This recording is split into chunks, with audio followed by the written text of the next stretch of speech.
কিন্তু এখন উন্নয়নৰ নামত এখন বনাঞ্চল ধ্বংস, তাকো সাধাৰণ বনাঞ্চল নহয়, এখন অসাধাৰণ বনাঞ্চল, প্ৰকৃতিৰ অপূৰ্ব দান। অসমীয়া এই অসাধাৰণ বনাঞ্চল য'ত আছে পৃথিৱীৰ বিভিন্ন বিৰল প্ৰজাতিৰ জীৱ জন্তু, চৰাই চিৰিকটিৰে ভৰি, যিসমূহ চাবৰ কাৰণে সময়ে সময়ে পৰ্যটকে আহি ভিৰ কৰেহি।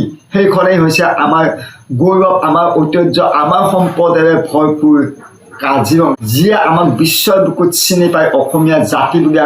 সেইখনেই হৈছে আমাৰ কাজিৰঙা অভয়াৰণ্য, য'ত আছে পৃথিৱীৰ একমাত্ৰ অপূৰ্ব সম্পদ, অপৰূপ সম্পদ, প্ৰকৃতিৰ অপূৰ্ব দান এশিঙীয়া গড়। প্ৰকৃতিৰ এই অপূৰ্ব দান, অপূৰ্ব সৌন্দৰ্যৰে ভৰপূৰ কাজিৰঙা, যাক লৈ অসম আৰু অসমীয়াই সততে গৌৰৱ কৰে। বিশ্বত যাৰ চিনাকি আছে কাজিৰঙা বুলি। পৰিব এতিয়া উন্নয়নৰ হাতোৰা। প্ৰকৃত অৰ্থত কাজিৰঙাখন কাৰ হয় বন্ধু? কাজিৰঙাখন আমাৰ নিচিনা মানুহৰ হয় নে জীৱ জন্তুৰ হয়? কাজিৰঙাখন যদি প্ৰকৃত অৰ্থত জীৱ জন্তুৰ হয়, তেনেহ'লে কাজিৰঙাখনক আমি কিয় উন্নয়নৰ বাট হিচাপে বাছি লৈছোঁ? ইয়াৰ আঁৰত নিশ্চয় বহু ডাঙৰ ডাঙৰ কিবা ৰহস্য আছে। এতিয়া যি ধৰণে জীৱ জন্তুসমূহ সোমাই বিচৰণ কৰি আছে, যেতিয়া 1 কিলোমিটাৰ ভিতৰত জীৱ জন্তুসমূহে সোমাও কৰিব পাৰিব, তেতিয়া কি অৱস্থা হ'ব? সেই কথা ওচৰৰ পাজৰৰ মানুহসকলে কিয় বুজি পোৱা নাই? তেওঁলোকে যি মুখ্যমন্ত্ৰী মহোদয়ৰ লগত যি সহযোগ কৰিব লাগে, পঞ্চতাৰকা হোটেল হ'ব লাগে, হস্পিটেল হ'ব লাগে, বিশ্ববিদ্যালয় হ'ব লাগে, সেই উন্নয়নৰ ধ্বজাই কাজিৰঙাৰ সৌন্দৰ্য বাৰু জীয়াই ৰাখিব পাৰিবনে বন্ধুসকল? জীয়াই থাকিবনে সেই প্ৰকৃতিৰ অপূৰ্ব দান জীৱ জন্তুসমূহ, যিসমূহ চাবৰ কাৰণে পৃথিৱীৰ বিভিন্ন ঠাইৰ পৰা পৰ্যটকে সময়ে সময়ে ভিৰ কৰি আহি তেওঁলোকে তেতিয়া পঞ্চতাৰকা হোটেল চাব আহিব, স্কুল কলেজ চাব আহিব, নে আমাৰ অমূল্য সম্পদ জীৱ জন্তুসমূহ চাব আহিব? সঁচাকৈ আমি মানৱ জাতি ইমান কিয় নিষ্ঠুৰ হৈ গৈছোঁ? কিয় আমি প্ৰকৃতিৰ অপূৰ্ব দান কাজিৰঙাখন সংৰক্ষণৰ কাৰণে চেষ্টা কৰাৰ বিপৰীতে উন্নয়নৰ পথ হিচাপে লৈ তাত হাতোৰা বহুৱাবৰ কাৰণে আমি চেষ্টা কৰি আছোঁ? জীৱশ্ৰেষ্ঠই বাৰু কেনেকুৱা ৰূপ? সঁচাকৈ আমাকে লাগে নেকি সকলোবিলাক?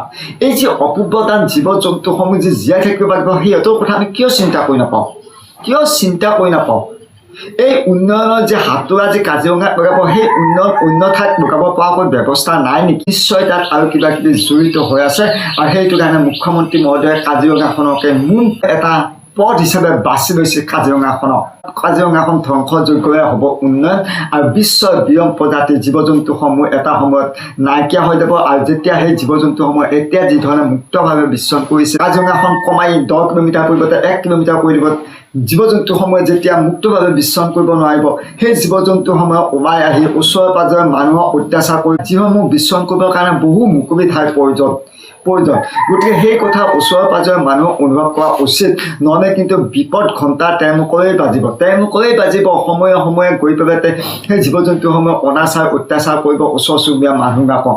আজি যদি কাজিৰঙাৰ জীৱ জন্তুৱে যদি প্ৰতিবাদ কৰিব পাৰিব নিজৰ অধিকাৰ সাব্যস্তৰ কাৰণে, তেনেহ'লে জীৱশ্ৰেষ্ঠই হয়তো ইমানখিনি কৰিব নোৱাৰিলে হৈ নিজৰ সুবিধাৰ কাৰণে আজি প্ৰতিবাদ কৰিব। অসমীয়া আইনকে প্ৰকৃতিৰ এই অপূৰ্ব দান, অসম আৰু অসমীয়াৰ গৌৰৱ কাজিৰঙাখন এতিয়া বৰ্তমান যেনেকুৱা আছে ঠিক তেনেকুৱাকেই থকাটো আমি বিচাৰোঁ।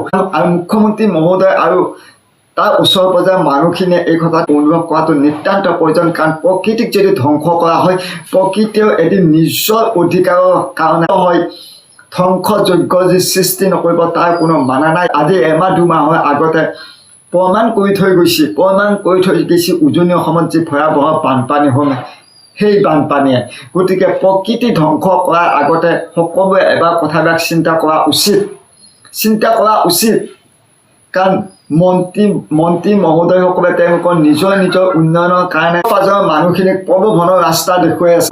উন্নয়নৰ যি অধিকাৰৰ কথা সাব্যস্ত কৰি আছে, সেই অধিকাৰটো তেওঁলোকৰ নহয়, জন্তুখিনি সংৰক্ষণ আৰু তেওঁলোকৰ যাতে কোনো ধৰণৰ অসুবিধা নোহোৱাকৈ চলা ফুৰা কৰিব লাগে, তাৰ কাৰণেহে উন্নয়ন কৰিব লাগে। সেইসমূহক আমি সংৰক্ষণ কৰিব লাগে। কাজিৰঙা যেনেকৈ আছে ঠিক তেনেকুৱাকেই থাকিব লাগে। প্ৰকৃতিৰ অপূৰ্ব দান, য'ত সামৰণি মাৰিছোঁ। ধন্যবাদ।